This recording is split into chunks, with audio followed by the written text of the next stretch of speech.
اللہ الرحمن الرحیم الصلاۃ والسلام علیک رسولہ الکریم اما بعد۔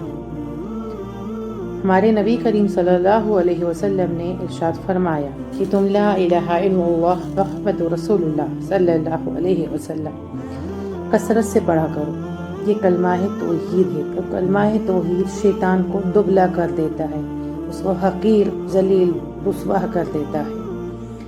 اٹ مینس کہ جس طرح سے ہم کسی چیز کو کثرت سے استعمال کرتے ہیں اور وہ چیز اس کے مخالف ہوتی ہے تو وہ اس کو رسوا کرتی، اس کو ذلیل کرتی ہے۔ جس طرح سے ہم کسی چیز کا، کسی جانور کے اوپر وزن لاتے ہیں اور بہت زیادہ اس کا استعمال کرتے ہیں تو اس کے زیادہ استعمال سے وہ دبلا ہو جاتا ہے۔ اسی طرح کلمہ توحید جب ایمان والا بندہ، ایک ایمان والا مسلم مومن کلمہ توحید کو کثرت سے ورد کرتا ہے تو شیطان اس سے لاغر ہو جاتا ہے، عاجز ہو جاتا ہے اور دبلا، حقیر ہو جاتا ہے۔ کیوں ہو جاتا ہے؟ کیونکہ شیطان جو ہے وہ اس کے مخالف سے بات ہوتی ہے۔ شیطان کا مقصد ہی ہوتا ہے مسلمانوں کو، مومن بندے کو توحید سے ہٹانا، توحید سے گمراہ کرنا، شرک کی طرف متوجہ کرنا۔ اور جب بندہ اپنی نفس پر قابو پا کر توحید کی طرف متوجہ ہوتا ہے، یعنی کلمہ توحید لا الہ الا اللہ محمد رسول اللہ، اس کی طرف متوجہ ہوتا ہے، اس کی طرف کرتا ہے، تو یہ شیطان کی حقارت، اس کی رسوائی کا سبب بنتا ہے۔ اس کے بنا وہ بہت ذلیل ہوتا ہے۔ اور کلمہ توحید جو ہے وہ صرف شیطان کو ہی نہیں بلکہ انسانوں میں سے جو شیطان ہے اور جنوں میں سے بھی جو شیطان ہے ان سب کو جلا دیتی ہے، ان سب کو حقارت کرتی ہے، ان سبھی کو رسوا کرتی ہے۔ ایسا نہیں کہ صرف شیطان ابلیس ہی ایک شیطان ہے، انسانوں میں بھی شیطان موجود ہے، جنوں میں بھی شیطان موجود ہے۔ یہ تمام مخلوقات، ہر وہ چیز جو توحید سے انسان کو گمراہ کرتی ہے، وہ سبھی شیطان کی طرح ہوتے ہیں۔ تو ان سبھی کا انکار کرتی ہے، ان سبھی کو حقارت کرتی ہے۔ اور شیطانوں کے لیے آگ ہے کلمہ توحید، اور کلمہ توحید مسلمانوں کے لیے، اہل ایمان والوں کے لیے نور ہے۔ کیوں ہے؟ کیونکہ وہ اپنے قلب سے کلمہ توحید ادا کرتا ہے، اور وہ جب کلمہ توحید قلب میں اس کے اتر جاتا ہے اور وہ قلب سے کثرت سے، قلب کے ساتھ، خشوع و خضوع کے ساتھ، اخلاق کے ساتھ وہ جب کلمہ توحید لا الہ الا اللہ محمد رسول اللہ ادا کرتا ہے تو اس کے قلب کے اندر یہ لا الہ الا اللہ پیوست ہو جاتا ہے، اور اس کے ایمان، یعنی اس کا ایمان اتنا مضبوط، اتنا پختہ ہوتا ہے، اور وہ شرک سے اتنا ہی بعید ہوتا چلا، اتنا ہی دور ہوتا چلا جاتا ہے۔ کیونکہ کلمہ توحید لا الہ الا اللہ وہی تو ایک ایسا کلمہ ہے جو ہمیں شرک سے بری کرتا ہے۔ لا الہ الا اللہ کا معنی کیا ہے؟ میں نہیں کوئی معبود سوائے اللہ کے، اور یہ جو نہیں کوئی معبود ہے، یہ کوئی کسی معبود کی نفی کرتا ہے، ہر وہ معبود، دنیا میں کوئی ایسا معبود نہیں ہے سوائے اللہ کے، کوئی معبود نہیں، صرف اللہ کے۔ وہ معبود کی جنس کی ہی، اس کے وجود کی ہی نفی کرتا ہے۔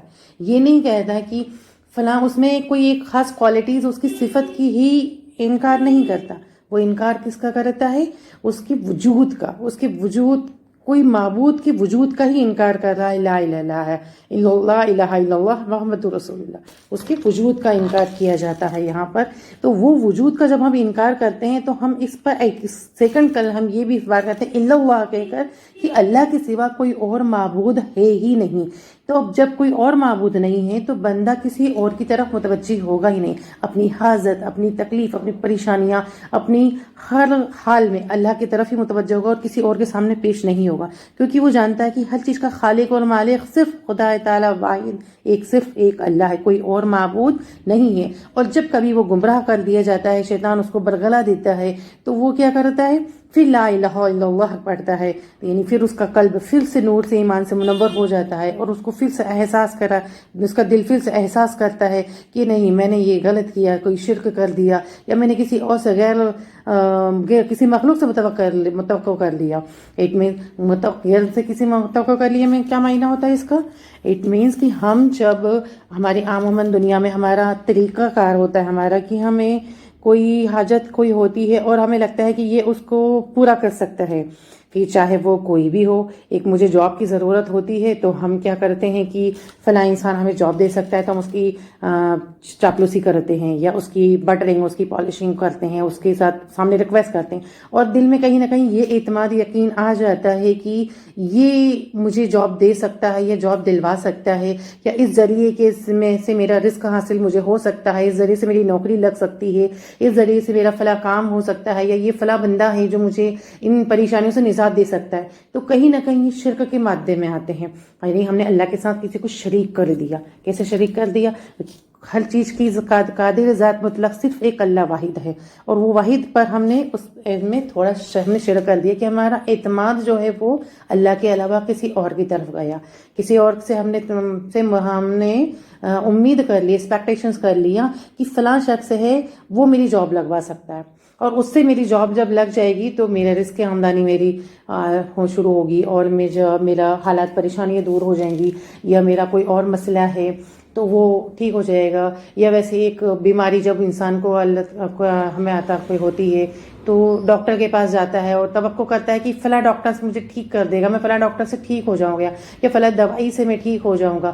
تو ہمارا اعتماد جو ہوتا ہے وہ اس دوائی پر یا ڈاکٹر پر یا اس چیزوں پر آ جاتا ہے. تو یہ چیزیں ہمیں توحید کی ساتھ شرک کرنے میں شمار ہوتی ہے, حالانکہ اس کا درجہ بہت کمتر ہے. ہم عام عموماً صرف مورتی پوجا کرنا, پتھر کی پوجا کرنا, انہی کو ہم شرک مانتے ہیں. شرک یہی نہیں ہے. شرک کس کا؟ یہ یقین کرنا, دل سے اس بات پر یقین ہونا, اعتماد ہونا, پورا مکمل یقین ہونا کہ ہر چیز پر کامل قدرت رکھنے والی ذات صرف واحد ایک اللہ تبارک و تعالیٰ ہے, اور اس کے علاوہ کوئی اور ذات, کوئی اور شے ایسی نہیں ہے جو اس چیز کو مکمل قدرت رکھتی ہے. نہیں, ہمیں عارضی انسانوں کو عارضی طور پر قدرت کچھ حاصل ہوتی ہے. جیسے ایک طبیب کو, ایک ڈاکٹر کو عارضی طور پر کچھ قدرت حاصل ہے کہ اس کو ایسا علم ہنر آتا ہے کہ اس ہنر کے ذریعے سے وہ کسی مریض کو شفا یاب کر سکتا ہے. لیکن یہ بھی اس کا اپنا کچھ نہیں ہے, کوئی عمل نہیں, کوئی فعل نہیں. وہ عمل بھی اس کا تب کارگر ہوگا, تب اثر کرتا ہے جب خدا کا حکم ہوتا ہے. کیونکہ ایک مریض ایک ڈاکٹر سے ہزاروں مریض کو دیکھتا ہے, لیکن ہزاروں مریض اسے صحیح نہیں کر دیتا. وہ کیوں نہیں کر دیتا؟ وہی مریض صحیح ہوتے ہیں جن کے خدا تعالیٰ کا حکم ہوتا ہے, اللہ پروردگار کا حکم ہوتا ہے, وہی مریض صرف اس سے ٹھیک ہوتے ہیں. اور جب بندہ ان مریضوں سے ہٹ کر, اگر ان مریضوں میں سے اللہ کا حکم نہیں ہوا ہے کہ ابھی وہ مریض شفا یاب ہو, تو وہ ڈاکٹر کی دوائی اس کو اثر نہیں کرتی ہے, اس سے وہ شفا یاب نہیں حاصل کرتا ہے. اور بعض اوقات ہوتا ہے کہ وہ ایک ذرا دم کر کے پی لیے, پانی پی لیے, اس سے بھی وہ شفا یاب ہو جاتا ہے. یا ایک بہت ہلکے سے بہت سستے سے علاج میں کسی نارمل سی بات میں وہ سے ٹھیک ہو جاتا ہے, یا خود بخود آٹومیٹک ٹھیک ہو جاتا ہے. اور وہیں وہ کسی مہنگا سے مہنگا علاج کرا دیتا ہے باہر بڑی سے بڑی کنٹریز, فورن کنٹریز میں جا کر بڑے سے بڑے شہروں اسپتالوں میں بڑے سے بڑے ڈاکٹرز کو دکھا کر لاکھوں کروڑوں روپے خرچ کر بھی وہ شفا یاب نہیں ہوتا. کیوں نہیں ہوتا؟ کیونکہ اس میں حکم الہی نہیں ہوتا. اللہ کی قدرت اس میں ابھی, اور جو قدرت پاک واحد ذات خدا کی ہے, ابھی اس کا حکم نہیں ہوا کہ تم اس بیماری سے نجات پاؤ. جب ہم اس چیز پر اعتماد کر لیں گے کہ خدا کی ذات کے علاوہ کوئی اور ذات شفا دینے والی نہیں ہے, تو پھر ہمارا مکمل اعتماد توحید پر ہم کہیں گے, پھر ہم کہہ سکتے ہیں ثابت قدم ہے. ہم کہہ سکتے ہیں کہ ہم توحید پر ثابت قدم ہیں, ہمارا توحید پر اعتماد ہے. اور جہاں ہم نے کیا کہ نہیں میں فلاں میرا اس دوائی سے ٹھیک نہیں ہو رہا, میں دوسرے ڈاکٹر کو دکھاؤں گا, دوسرے سے نہیں ہوا تیسرے کو دکھاؤں گا, نہیں ہوا اس میں آپریشن کروائیں گے, ہم یہ کریں گے وہ کریں گے. ان سب سے کیا ہوتا ہے؟ ہمارا ایمان کہیں نہ کہیں اللہ سے ہٹ کر ان مخلوقات کی طرف جاتا ہے, ان اشیاءوں کی طرف, ان چیزوں کی طرف, ان سبب کی طرف چاہتا ہے کہ اس سبب سے مجھے شفا یاب مل جائے گی. جبکہ ہم یہ یقین کریں لیں کہ شفا مجھے صرف اللہ کی ذات دے گی.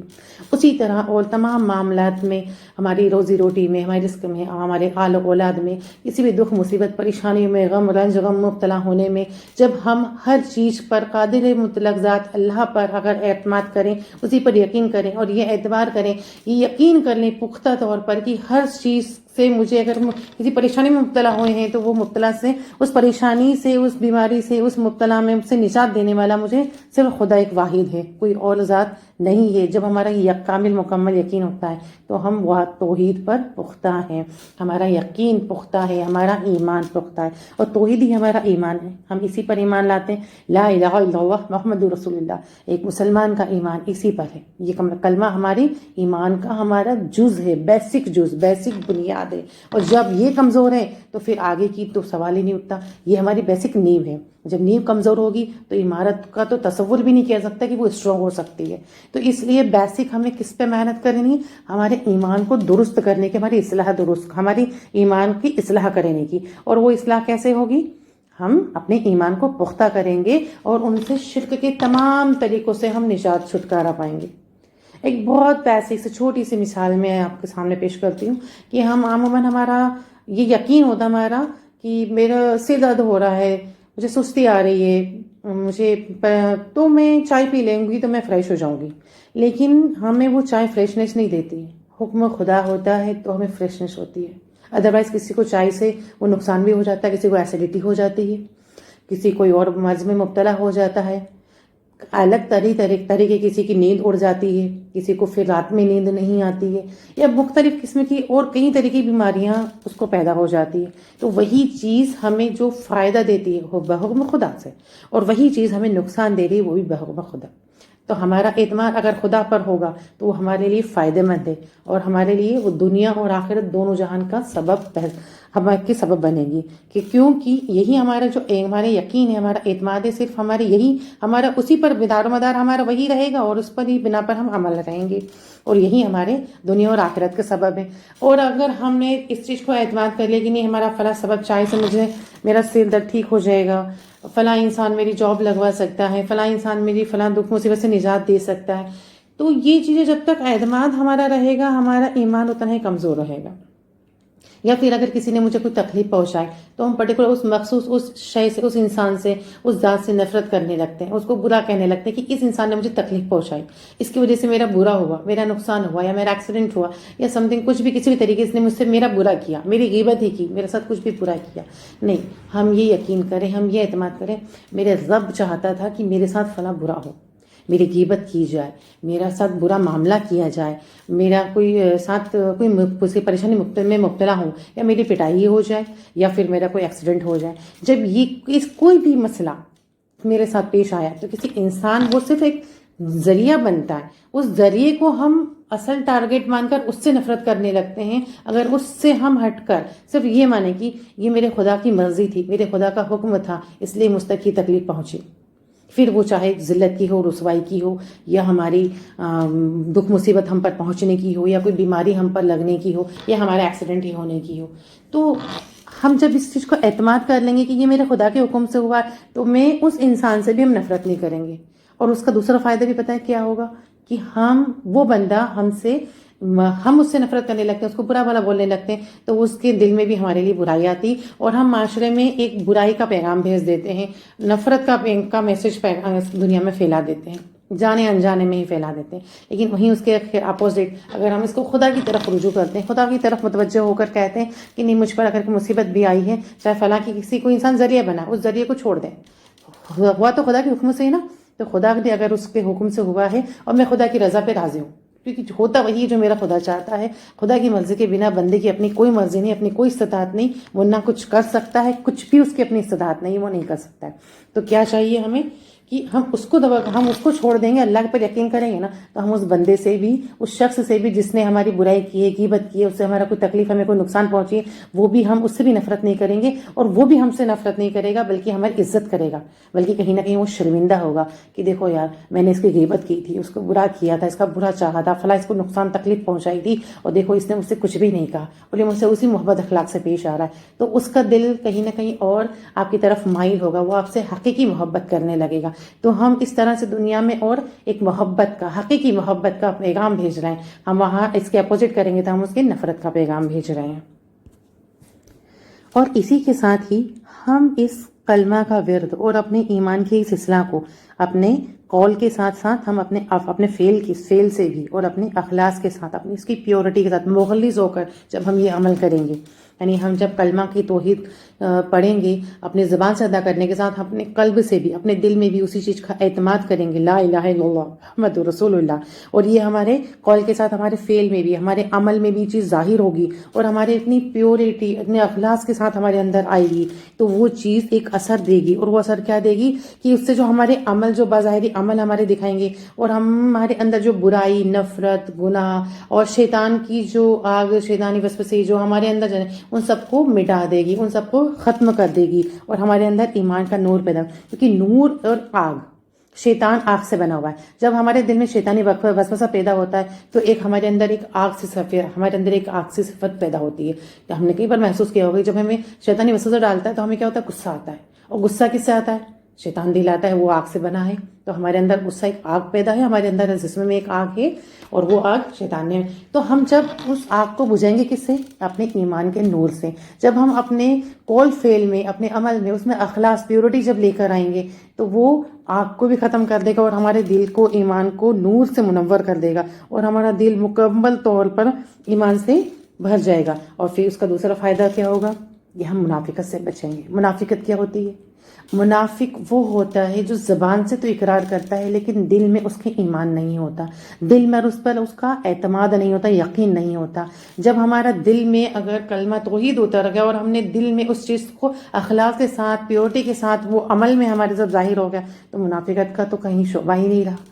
اگر منافقت کا کہیں نہ کوئی کچھ ایک ذرہ برابر بھی اگر کوئی دانہ باقی رہتا ہے تو وہ اس کو بھی مٹا دے گا. تو یہاں پہ آپ نے اسے شیطانی وسوسوں کو، آگ کو، گناہ کو، منافقت کو، ان سب کا صفایا کر دیا، اور یعنی اٹ مینس اپنے دل کو اس سے، ان سب سے پاک کر لیا. اور ہمارا جب دل گناہوں سے، منافقت سے، شر سے، برائی سے، شیطان کے بھڑکانے وسوسوں سے، اور اس کی ہمارے دل میں جو نفرت، غصے کی آگ سے، برائی کی آگ سے، شکوہ شکایت، یہ برا وہ برا، ایسا ویسا، جب ان کی آگ ہمارے دل سے جب ختم ہو جاتی ہے تو دل کو ایک بہت سکون، بہت اطمینان بھی عطا ہوتا ہے، اور دل ہمارا بہت مطمئن ہوتا ہے، بہت ریلیکس ہم اس چیز کو محسوس کرتے ہیں.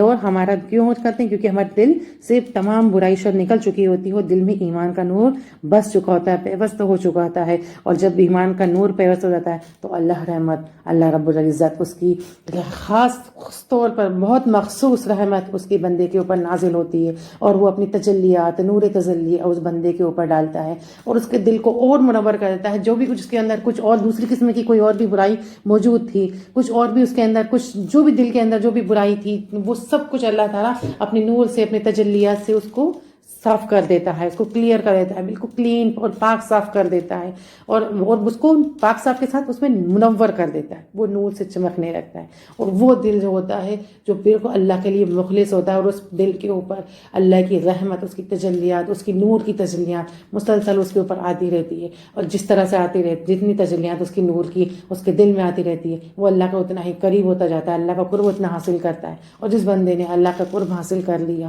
اللہ کا قرب جس بندے کو عطا ہو گیا، جس بندے کے اوپر اللہ کی رحمت اس کی نازل ہو رہی ہے، اس کا نور، اللہ کا نور اس بندے کے اوپر نازل ہوتا ہے، پھر اس کے کیا کہنے ہیں، اس کی تو کیا دنیا اور کیا ہے آخرت. الحمدللہ، ماشاءاللہ، سبحان اللہ کی اس کی دنیا اور آخرت کتنی ہی عمدہ ہوگی، کتنی ہی عمدہ ہوگی. الحمدللہ. اللہ پاک ہمیں عمل کی توفیق عطا فرمائے. آمین یا رب العالمین.